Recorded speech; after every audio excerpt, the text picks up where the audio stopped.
قرآن پاک جو آپ پڑھیں گے شروع سے آخر تک، تو جو مضمون اس پر چھایا ہوا ہے وہ مضمون ہے عقیدے کی اصلاح کا مضمون۔ انسان یہ سمجھے کہ وہ کیا ہے اور خالق کون ہے، یہی مضمون پورے قرآن پر چھایا ہوا ہے۔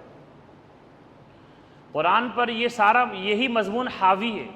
جس صفحے کو آپ کھول لیجئے، اتنی ضخیم کتاب ہے، اللہ کی موٹی کتاب ہے، ہر صفحے میں آخرت کا تذکرہ، موت کی بعد کی زندگی اور اس کی حقیقت کو بیان کیا گیا، اور انسان کو اس کی حقیقت بتلائی گئی، اس زندگی کی ناپائیدار ہونے کو اور ختم ہونے کو، فنا ہونے کو بتایا گیا۔ یہی مضمون پورے قرآن پہ چھایا ہوا ہے۔ اگر کوئی عام آدمی قرآن کو پڑھے جو بہت باریکی میں نہ جانے والا ہو، اور قرآن تو ہر ایک کے لیے، عام ہو یا خاص، ہر ایک کے لیے، قرآن ایک ایسی کتاب ہے کہ ہر آدمی اپنی صلاحیت کے اعتبار سے اس میں سے حصہ لیتا ہے، ہر آدمی اپنے صلاحیت کے اعتبار سے اس میں سے فائدہ اٹھاتا ہے۔ اس سے ایسا نہیں ہے کہ جو آدمی بالکل ان پڑھ ہے اس کے لیے قرآن نہیں، اور ایسا نہیں ہے کہ جو بہت بڑا آدمی ہو گیا، علامہ بن گیا، پوری شریعت اس نے حفظ کر لی، تمام مسائل اس کے ذہن میں آ گئے، بلکہ وہ نبی بن گیا، تو وہ قرآن سے بے نیاز ہو گیا۔ نہیں، قرآن سے بے نیاز اور قرآن کی ضرورت سے دور کوئی نہیں۔ ہر ایک شخص کو قرآن پاک کی، اللہ کی ہدایت کی ضرورت ہے۔ تو قرآن ہر ایک کے لیے، للناس، سارے انسانوں کے لیے، لیکن ہر آدمی اپنے صلاحیت، اپنے استعداد کے بقدر اس میں سے فائدہ اٹھاتا ہے۔ تو مثال کے طور پر ایک چھوٹی سی آیت ہو، آسان سے اس کا ترجمہ ہو، انسان عربی جان گیا ہو، تو وہ اس ترجمے سے ایک موٹا موٹا جو مطلب ہے، وہ مطلب بھی اللہ کو کسی کو بتانا ہے، اور اسی آیت میں کوئی باریک بات چھپی ہے، اس باریک بات کو بھی اللہ کو بتلانا ہے۔ ایسے آدمی کو جو باریک بات تک پہنچ سکتا ہو، ہر ایک کے لیے حصہ ہے۔ بس شرط یہ ہے کہ آدمی تقوی والا ہو، یعنی نیک بننے کا جذبہ رکھتا ہو، اپنے اندر کی اصلاح کرنا چاہتا ہو، تلاش میں ہو، کسی حق کی تلاش میں ہو، ایسے آدمی کے لیے ہدایت ہے۔ لہٰذا آپ دیکھیے، عمر رضی اللہ عنہ مسلمان نہیں ہیں، کافر ہیں، غیر مسلم ہیں، جو اللہ کی نظر میں سب سے نچلا درجے کی جو صفت ہے وہ ان کے اندر ہے، اور وہ عام کافر نہیں ہیں، بلکہ اللہ کے رسول کے دشمن ہیں، جانی دشمن ہیں۔ دشمن بھی ایسے جو جانی دشمن ہو، ان کو ختم کرنے کی تدبیریں بنانے والے اسلام لانے سے پہلے، اور ان کا مقصد بھی کتنا برا تھا کہ اپنے اس بہن کے گھر میں جا رہے ہیں جہاں پر بہن اور بہنوئی کے مسلمان ہونے کی اطلاع انہیں ملی ہے، اور جا اس لیے رہے ہیں کہ ان کی پٹائی کرنی ہے کہ کیوں اپنے باپ دادا کے دین کو چھوڑا، لیکن دل میں یہ جذبہ ہے کہ حق کو طلب کرنا ہے۔ وہ اگر باطل پہ تھے تو اسے حق سمجھتے ہوئے تھے، اور یہ ان کے اندر ملکہ تھا، ان کے دل میں یہ بات تھی کہ جب سچائی سامنے آئے گی تو اسے ماننا ہے۔ وہ حضور کے دشمن اس لیے تھے کہ انہیں سچ نہیں سمجھتے تھے، ان کے پیغام کو برحق نہیں سمجھتے تھے، تو اللہ نے ان کو ہدایت دی۔ وہ گھر میں داخل ہوتے ہیں، دیکھتے ہیں کہ وہاں پہ قرآن پڑھا جا رہا ہے، وہ قرآن جس کی یہ دشمن ہے، وہ قرآن جس کے پیغام کی یہ سراسر مخالف ہیں، لیکن جب انہوں نے قرآن کو سنا، طٰہ ما انزلنا علیک القرآن لتشقى الا تذکرۃ لمن یخشى تنزیلا ممن خلق الارض والسماوات العلی الرحمن علی العرش استوى، تو قرآن نے ان پر اثر کیا۔ ایک کافر آدمی ہے، دل گندا ہے، ایمان سے خالی ہے، لیکن حق کا طلبگار ہے، حق کو قبول کرنے کی صلاحیت رکھتا ہے، تو ان آیات نے ان پر اثر کیا۔ وہ سمجھے، اللہ فرما رہا تھا اس قرآن میں جو بہن پڑھ رہی تھی، جو بہنوئی پڑھ رہے تھے، کہ میں نے اللہ فرماتے ہیں کہ ہم نے اس قرآن کو اس لیے نازل نہیں کیا کہ انسان بد نصیب ہو جائے، ہارا ہوا ہو جائے، بلکہ اسے خوشگوار زندگی دینے کے لیے، اسے خوش نصیب بنانے کے لیے اتارا ہے۔ یہ ایک یاد ہے ہر اس شخص کے لیے جو خدا سے ڈرتا ہے، اس ذات کی طرف سے نازل ہو رہا ہے جس نے آسمان و زمین کو پیدا کیا۔ یہ محمد کا اپنا بنایا ہوا کلام نہیں۔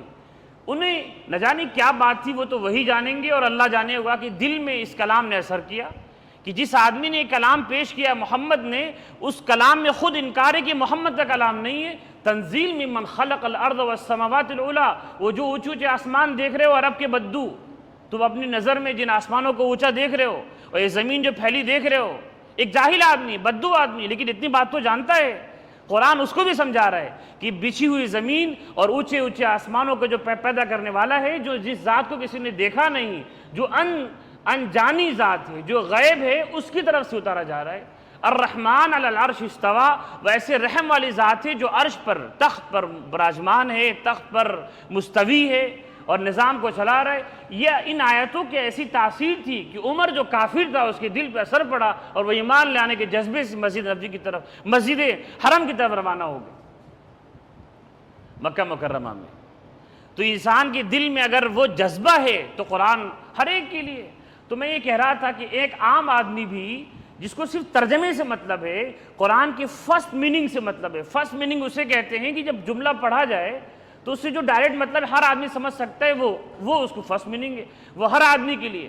تو اس نظریے سے آپ قرآن کو پڑھیں گے تو قرآن میں کوئی بہت قانون نہیں ملے گا، بہت زیادہ اس میں ایک عام آدمی کے لیے کیا قانون کی بات کیوں کی جائے، اس میں ملے گی آپ کو آخرت کی باتیں، اس میں ملے گی خدا کی قدرت، اللہ تعالیٰ کی صفات، اور انسانوں کو یہ پیغام دیا جا رہا ہے کہ دیکھو دھوکے میں مت آؤ، اس ناپائیدار دنیا کے دھوکے میں مت آؤ۔ یہ پیغام الگ الگ الفاظ میں، اثر انداز پیرایوں میں، مختلف اسلوبوں میں پورا قرآن بھرا پڑا ہے۔ ہم لوگ تو عربی نہیں جانتے، پڑھنے والے بھی اس عربی کو کیا جانیں گے جن کی زبان میں قرآن اترا ہے، جو سب سے زیادہ عربی کو جاننے والے تھے، یعنی صحابہ کرام، حضور کے زمانے کے صحابہ یا مسلم یا غیر مسلم، وہ سب سے اچھی زبان والے تھے۔ قرآن نے خود کہا کہ یہ ان کی زبان میں قرآن اترا ہے، جو یہ بولتے ہیں، کیونکہ یہ عرب کے جو بدو، جو قریش، بدو میں نہ بولوں، جو قریش کے لوگ، جو حضور کے خاندان کے لوگ جو عربی بولتے تھے، دنیا میں انسانوں نے اس سے اچھی زبان نہیں بولی ہے، اس زبان میں اترا۔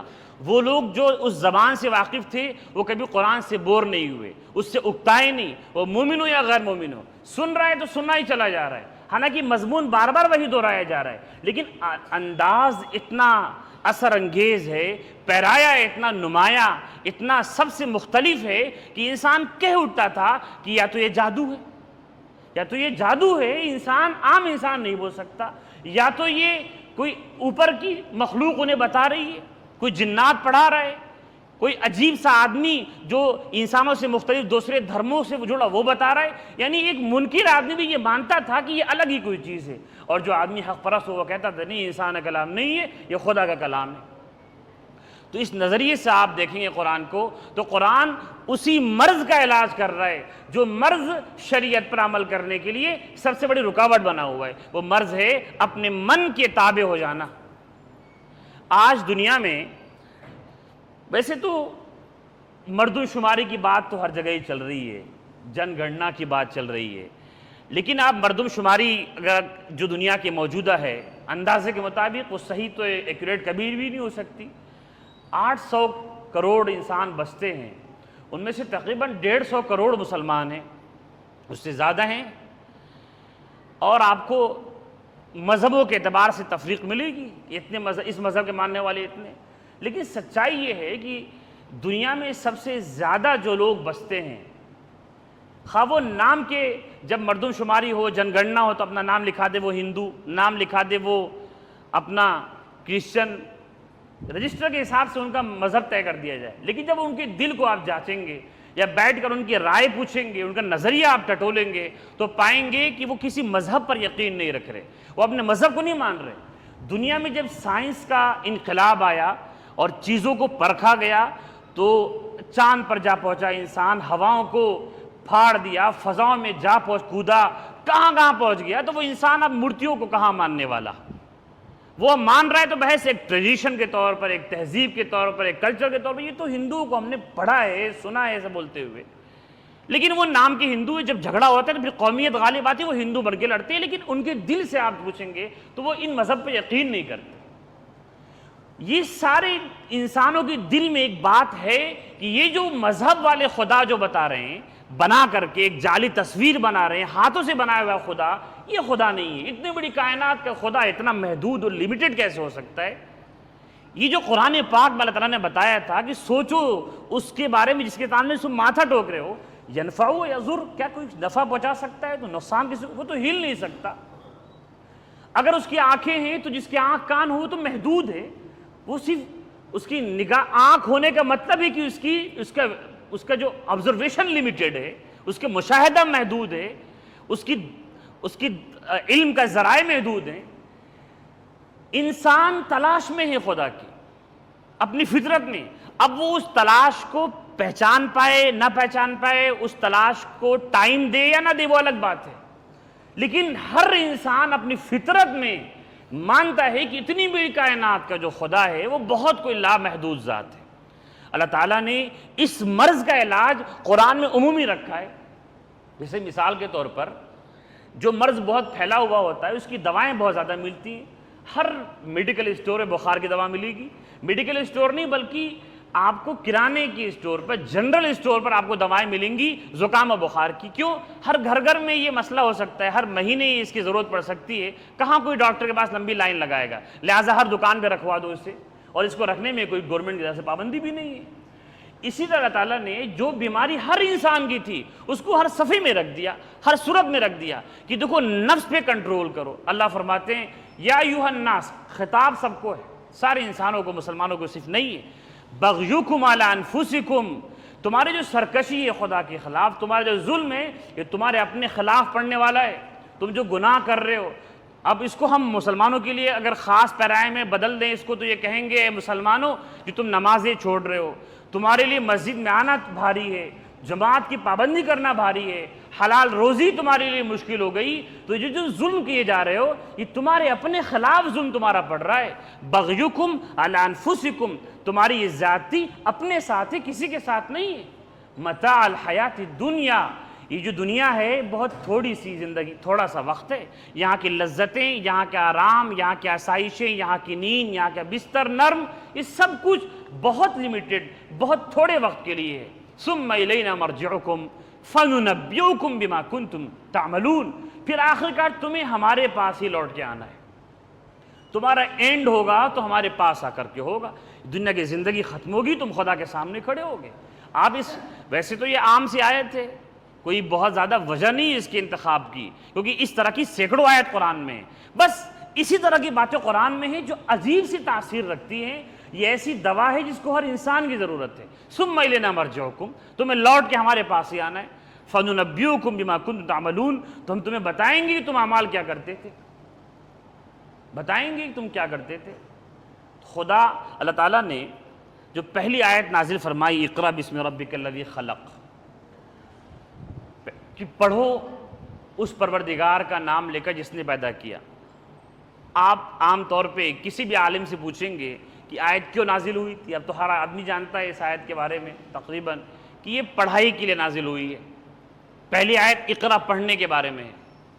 اب لوگ ہر آدمی اپنا اپنا مطلب نکالتا ہے، کوئی اگر آپ کو میڈیکل کالج ہوگا مسلمانوں کا تو وہاں پہ جو اس کے پرنسپل ہوں گے، ٹیچر ہوں گے، وہ یہ آیت پڑھیں گے کہ دیکھو اللہ نے کہا پڑھنے کا حکم دیا ہے، تم ڈاکٹر بنو۔ مدرسے والے اپنے اعتبار سے کریں گے، تو اس آیت کے ایک عام حکم کو لوگوں نے خاص کر دیا، ہر آدمی اپنے علم کے لیے۔ لیکن یہ آیت ہے کیا، ایک عام آدمی کے لیے کیا ہے؟ اب سنیے اس کو، اقرأ باسم ربک الذی خلق۔ اب دیکھیے یہ آیت ان انسانوں پر اتر رہی جو اللہ کو نہیں جانتے، جو مسلمان نہیں۔ بھائی ہمارے نبی سے پہلے کون سا مذہب تھا؟ اسلامی تھا، لیکن عیسیٰ علیہ السلام پہ اترا تھا، تو ہمارے نبی اور وہ سارے انسان جو بعد میں صحابہ کہلائے وہ اس کو تو مانتے نہیں تھے۔ اللہ فرماتے ما کنت تدری ما الکتاب ولا الایمان، اے محمد تم خود نہیں جانتے تھے ایمان اور کتاب کیا چیز ہوتی ہے؟ وہ تو بالکل ایک آپ اس کو کہہ لیں کہ بالکل فترہ کے زمانے میں تھے، چیزوں سے واقف ہی نہیں تھے، نہ انکار تھا، نہ اس بات تھا، نہ ماننا تھا، نہ انکار تھا۔ ایسے آدمی پر یہ آیت اتر رہی ہے اقرأ، اور ایسے خاص وہ آدمی جس پر یہ اتر رہی ہے وہ کبھی پڑھنے والا نہیں بنا، ریڈر نہیں بنا کبھی بھی۔ اقرأ، اور اقرأ کے معنی اسٹڈی نہیں ہے، ریڈ ہیں۔ آپ اس کے فرق کو اگر سمجھتے ہوں گے، پڑھنا بمعنی ریڈنگ اور پڑھنا بمعنی اسٹڈی، دونوں میں فرق ہے۔ یعنی ایک پڑھائی وہ ہوتی ہے جو کتاب کو دیکھ کر کے ہوتی ہے، اس کو ریڈنگ بولتے ہیں، ریسائٹنگ بولتے ہیں۔ ایک پڑھائی وہ ہوتی ہے جو کتابوں کی محتاج نہیں ہے، اس کو اسٹڈی بولتے ہیں۔ کتاب ہو، لکھ کر کے ہو، سن کر کے ہو، سوچ کر کے ہو، اسٹڈی ہے۔ یہ جو اقرا ہے یہ ریڈ والا اقرا ہے، اقرا ہے، وہ درست نہیں ہے، اسٹڈی نہیں ہے۔ اب آگے اللہ کیا کہہ رہے ہیں؟ بسم ربک الذی خلق، پڑھو اس رب کا نام لے کر کے جس نے پیدا کیا۔ یہ پڑھنا اللہ نے کیوں بولا؟ ریڈ، یہ قرآن لے کر اترے تھے، لکھا ہوا قرآن لے کے اترے تھے، اسے اللہ نے پڑھنے بولا تھا۔ لیکن جب اس آدمی پر یہ قرآن اترا تو کیا کہا گیا؟ اس رب کا نام، بسم اللہ نہیں بولا گیا۔ وہ کیا جانے، لوگ کیا جانے اللہ کون ہے؟ اللہ تو نام ہے، اللہ کا مطلب کوئی نہیں ہے۔ اللہ کے ڈکشنری میں آپ مطلب دیکھنے جائیں گے تو اس کا مطلب کوئی نہیں۔ اللہ جل شانہ نے اپنی صفت واضح کی، ربک الذی خلق، تمہارا وہ پیدا کرنے والا جس نے پیدا کیا ہے۔ یہ مطلب ہے بالکل جو پیور مطلب ہے، جو کسی نظریے سے ہٹ کر کے انسان کو اللہ تعالیٰ نے اس آیت سے جو پہلا حکم دیا ہے وہ اس بات پہ غور کرنے کا حکم دیا ہے کہ تم ایک پیدا کی ہوئی چیز ہو، تم کو کوئی پال رہا ہے اور کوئی ہے جو کریٹر ہے۔ سب سے پہلی آیت وہ اس سوچ کو بتانے کے لیے، انسانوں کی فطرت میں چھپی ہوئی اس سوال کو نمایاں کرنے کے لیے اتری ہے۔ اور یہ بات علامہ کشمیری نے بیان کی ہے اس آیت کی تفسیر میں، یہ اپنی طرف سے نہیں۔ تو لوگوں، اب اتنی گہری بات تو آپ کو گہری لگتی ہے پر یہ عام بات ہے۔ مسئلہ صرف نظریے کا نہیں کہ آپ بات سنیں، یہ میں کہنا چاہ رہا ہوں کہ اللہ تعالیٰ نے روز اول سے قرآن کے ذریعے سے فطری سوالات کو اٹھایا ہے جو ہر انسان کی ضرورت ہے۔ قرآن ایسی کتاب نہیں ہے جو جاڑ بھوک کی جڑی بوٹی میں تبدیل کر دی جائے۔ لوگ جانتے ہیں، آپ پوچھیں گے ایک بوڑھی عورت سے، اے بوڑھی اماں تم سورہ رحمان جانتی ہو؟ جانتی ہے۔ کیوں جانتی ہے؟ کہ چیچک میں پڑھ کے اس سے گنڈے باندھے جاتے ہیں، وہ اس لیے سورہ رحمان جانتی ہے۔ آپ جانتی ہے سورہ ملک کو؟ ہاں جانتی ہے۔ کیوں؟ کیونکہ رات میں اسے پڑھا جاتا ہے، رات میں پڑھا جاتا ہے۔ حضور نے کہا یہ تو غلط نہیں ہے۔ الگ الگ موقعوں کے لیے قرآن کو خاص کر دیا، جبکہ قرآن جو اصل ہے وہ کتاب ہدایت ہے جو گائیڈ کرے، لوگوں کو صحیح راہ دکھائے، صراط مستقیم بتائے۔ اس زاویے سے کتنے مسلمان ہیں جو قرآن سے ضرورت اپنی پوری کر رہے ہیں؟ کتنے لوگ ہیں مخارج صحیح کیے جا رہے ہیں، اچھی آواز سے قرآن پڑھا جا رہا ہے، کتنے لوگ کر رہے ہیں؟ اور جو کر بھی رہے ہیں ایک امام بننے کے لیے قرآن کو بحیثیت ایک ہادی کے، ایک رہبر کے کتنے لوگ پڑھ رہے ہیں؟ تو میں یہ جو کہہ رہا ہوں اپنی بات کو موضوع سے جوڑتے ہوئے اب یہاں پہ ختم کروں گا۔ میں نے یہاں سے شروع کیا تھا کہ شریعت پہ عمل کرنے کے لیے دو چیزیں ضروری ہیں۔ ایک تو شریعت اور اسلام کی اہمیت، یہ بھی ایک لاجیکل چیز ہے، اس کو پیدا کیا جاتا ہے، یہ پیدائشی نہیں ہے۔ دوسری چیز ہے نفس پر کنٹرول، اس کی بھی علاج کیا جاتا ہے۔ من گندا ہے، جھوٹ بولنے پر آمادہ کر رہا ہے، من ایسا آرام پسند ہے کہ مسجد میں حاضری مشکل ہے، کہاں بار بار وضو کریں؟ اس من کی اصلاح کرنی پڑے گی، اور اس من کا صحیح جو اصلاح کرے گا وہ قرآن کی دوا کے ذریعے ہوگا۔ کوئی بھی کرے، ڈاکٹر کوئی بھی ہو، دوا قرآن پاک ہے۔ جب تک اس دوا کو کھایا نہیں جائے گا صحیح اصلاح نہیں ہو سکتی۔ ایسا نہیں ہو سکتا لوگوں کہ اللہ نے جس قرآن کو لفظ بلفظ محفوظ کر رکھا ہے اس سے انسان بے نیاز ہو جائے۔ جس درسگاہ میں قرآن پڑھا نہ جائے، جو لوگ قرآن سے بے نیازی برتے ہیں وہ صحیح ڈاکٹر نہیں ہیں۔ انہوں نے اللہ کا کیا بتایا ہوا وہ نسخہ چھوڑ دیا ہے جس نسخے کو اللہ نے اتارا ہے ہدایت کے لیے۔ اس لیے قرآن سے رجوع کرنا پڑے گا۔ وہ معزز تھے زمانے میں مسلمان ہو کے، ہم خوار ہوئے تارک قرآن ہو کر، مسلمان آج قرآن چھوڑ کر ذلت کے گھاٹیوں میں گر رہا ہے۔ اسی لیے فرقے بندیاں ہو رہی ہیں۔ یہ ساری جو بندیاں ہو رہی ہیں فرقے کی، مسلک کی اور جس چیزوں کی، یہ اس نفس کی خرابی کی وجہ سے ہے جس خرابی کو دور صرف قرآن کر پاتا ہے، صرف قرآن کر پاتا ہے۔ جو آدمی سچے من سے، چاہے وہ کافر ہی کیوں نہ ہو، عمر رضی اللہ عنہ کی طرح دشمنی کیوں نہ ہو، سچے من سے، اور سچے من کا مطلب ہے کہ اسے تلاش حق کی، اس نظر سے قرآن کو پڑھے گا اور صحیح معنی میں پڑھے گا، اسے ہدایت ملے گی، اسے ہدایت ملے گی۔ قرآن اسی لیے باقی ہے، اس لیے نہیں باقی ہے کہ حافظی لوگ حافظ ہو کر تراویح پڑھائیں اور پیچھے 20 رکعت لوگ تھک کر کے پڑھیں۔ اس لیے نہیں باقی ہے کہ امام حافظی لوگ پھر تراویح پڑھا کے پیسے لیں اور ایک کاروبار چلے اور مدرسے کھلیں، یہ سب نہیں۔ قرآن ایک عظیم مقصد کے لیے اترا ہے، ایک بڑے مقصد کے لیے اترا ہے، وہ سارے انسانوں کے لیے اترا ہے۔ وہ محدود نہیں کیا جا سکتا مدرسوں کی چار دیواری میں، اسے محدود نہیں کیا جا سکتا ملکوں کی سرحدوں تک۔ وہ عام ہے سارے انسانوں کے لیے، وہ عام ہے سارے رنگ و نسل کے لوگوں کے لیے۔ اس زاویے سے مسلمانوں نے قرآن کو تاج نہیں بنایا ہے، لوگوں اس سے رجوع کرنے کی ضرورت ہے۔ اور میں یہ کہوں گا کہ جو فرائض ہیں اسے کریں، فرائض پہ عمل کریں۔ ایک مسلمان بس فرض پہ عمل کر لے، چھوڑے وہ دوسری چیزوں کو، اس لیے نہیں کہ وہ چیزیں اہم نہیں ہیں، اس لیے کہ اس کے بس میں نہیں ہے۔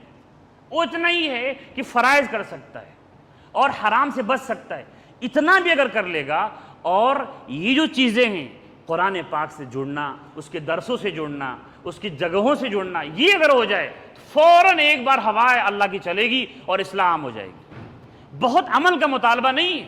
حدیث شریف ہے، لا یمل اللہ حتی تملو، تمہارے عمل سے اللہ اکتائیں گے نہیں۔ کوئی انسان یہ سوچے کہ اب کی مار میں 22 رکعت تہجد پڑھ کے ٹھیک کر دوں گا، پڑھ دوں گا تہجد، منوا دوں گا اللہ سے، اللہ کو منوا نہیں سکتا۔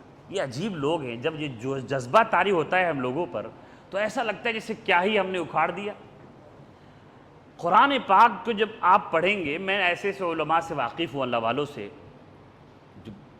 جو پوری رات، مجھ سے انہوں نے کہا کہ آج رات جو ہے میں ایک مرتبہ خانقاہ میں تھا، تو وقت پہ سونے کا وقت آیا تو پتہ چلا کہ مولانا صاحب جو ہمارے ساتھ تھے، وہ بڑی عمر کے 50-60 سال کے تقریباً، وہ اب قرآن لے کے بیٹھے ہیں، بولے آج سورہ مائدہ بس مطالعہ کرنا ہے، غور کا مطالعہ، سورہ مائدہ کی جو اصل اسٹڈی، اس کی ریڈنگ لے کے بیٹھے۔ یہ عجیب، یہ اس طرح کے مریضوں کو آپ دیکھیں گے جو صحیح دوا تک پہنچے۔ یہ حضور پاک صلی اللہ علیہ وسلم کی تلاوت کہ سب کام سے فارغ ہو گئے، اذا فرغت فانصب، اب ہر کام سے فارغ ہوئے۔ اب کوئی آدمی سمجھے کہ تبلیغ اصل مقصود ہے، حضور تبلیغ کر رہے ہیں، حضور لوگوں کی اصلاح کر رہے ہیں۔ اللہ کہہ رہے جب یہ سب کام سے فارغ ہو تو اصل کام میں لگو، کس میں؟ اب تلاوت کو، نماز میں چالو۔ حضور پڑھے جا رہے ہیں، ابھی آپ نے سنا تھا حدیث میں، سورہ بقرہ ختم ہو گئی، آل عمران، پیچھے کا آدمی آیا مسجد نبی میں تھک کے نماز چھوڑ کے چلا گیا، حضور ایک منزل پڑھ لیے 7 پارے کی رکعت میں۔ یہ ہے وہ تلاوت، یہ ہے جو اللہ سے باتیں جس کو کہتے ہیں، یہ ہے نفس کی اصلاح۔ ایسی تلاوت سے نفس ترقی کرتا ہے، یہ ہے وہ تلاوت۔ اس اللہ فرماتے ہیں کہ رات کی ایسی تلاوت سے نفس پاکیزہ ہوتا ہے، سورہ مزمل میں۔ تو اگر صرف فرائض پر عمل ہو جائے، پتہ نہیں میں کیا بات کہہ رہا تھا، فرائض پہ عمل ہو جائے، حرام چھوڑ دیا جائے اور قرآن سے جڑ جایا جائے، اسلام ہو جائے گی۔ آپ دیکھیں کیسی رحمت برستی ہے، کیسی رحمت نازل ہوتی ہے۔ لیکن لوگ کانوں میں روئی ڈالے پڑے ہوئے، دنیا کو مقصد بنائے ہوئے ہیں کہ ہم پر تو ہمارا بیٹا سعودی چلا جائے، بس 20,000 روپے آنے لگے، 50,000 آنے لگے، بس کامیاب ہے۔ ارے اللہ فرماتی، اس کی اگلی آیت ہے، میں کیسے بتاؤں، اچھا وہ بات ذہن میں آگے جو بھول گیا تھا۔ قرآن میں اللہ فرماتے ہیں کہ اس نے 7 آسمان بنائے، زمین بچھایا 6 دن میں، ثم استوى علی العرش۔ یہ آیت تو کئی جگہ قرآن میں، جمعہ کے دن بھی آپ سنتے ہیں، فجر کی نماز میں، اللہ یہ بنا کر عرش پر بیٹھ گیا، یدبر الامر، وہ معاملات چلا رہا ہے۔ عرش پر بیٹھنا ہماری طرح نہیں کہ اللہ تعالیٰ کوئی عرش کرسی وغیرہ، مطلب یہ کہ اللہ نظام چلا رہے ہیں۔ اگلی آیت کیا ہے؟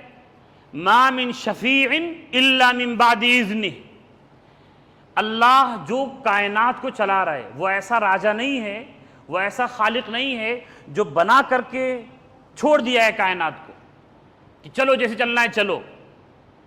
ہر چیز جو ہو رہی ہے، جب بارش ہو رہی ہے اسی کی اجازت سے ہو رہی ہے، پتہ ہل رہا ہے اسی کے حکم سے، بنایا بھی ہے، چلا بھی وہی رہا، ختم بھی وہی کرے گا۔ آگے کیا فرمایا؟ کسی ذات، کسی ہستی کی یہ طاقت نہیں کہ اس کی سفارش اللہ کے یہاں چل سکے۔